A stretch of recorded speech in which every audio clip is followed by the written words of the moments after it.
and welcome to this episode of John's Motorcycle Rescue and Review. Today I have a really fun video for you guys. I am always on the hunt for my next classic bike project.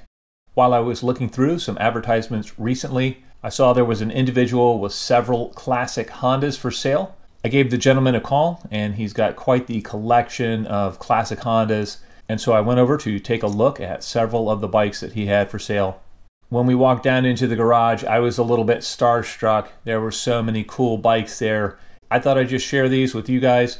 He was very gracious to let me take pictures of the bikes. I did make an offer on a couple of the bikes. Time will tell if I end up with them. If you ask most fans of classic Honda motorcycles, if they only had one classic Honda motorcycle in their garage, what would it be? I think it would really be a toss-up between the first two bikes in the lineup here. The first one being a 1979 CBX 1000cc 6-cylinder motorcycle. The values on these bikes have really skyrocketed lately. When they were initially introduced, Honda had a very difficult time selling them. They were expensive, they were complex. They're still a maintenance-intensive motorcycle even today, but the sound of that bike, the visual impact of the 6-cylinder engine across the frame, these bikes just draw a crowd wherever they go.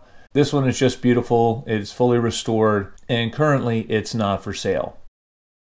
The second in line here is probably Honda's most iconic motorcycle, and that is the CB750 from 1969. Honda sold lots and lots of these bikes. These were such a game changer when they came out. They offered a level of smoothness and refinement and reliability that had not yet been seen in motorcycling. This bike is just another gorgeous restored example, and this one is also not for sale.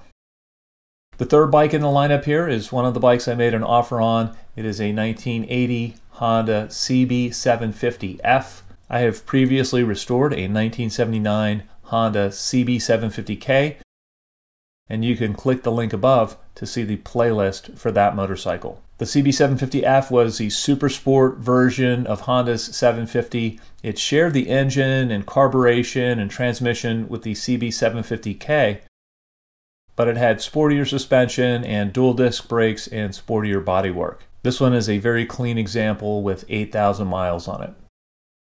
The next bike in the lineup here is Honda's CB900F of 1981. Essentially, the CB900F was a bored-out CB750F.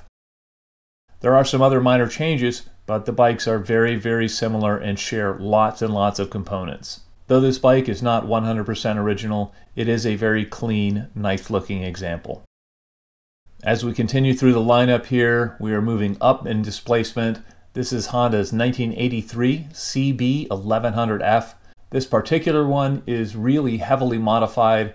It's a US spec model, but it is modified to pay homage to the Bol d'Or European model of the CB1100F. This bike also has some very tasty upgrades on it, including the full Yoshimura stainless exhaust.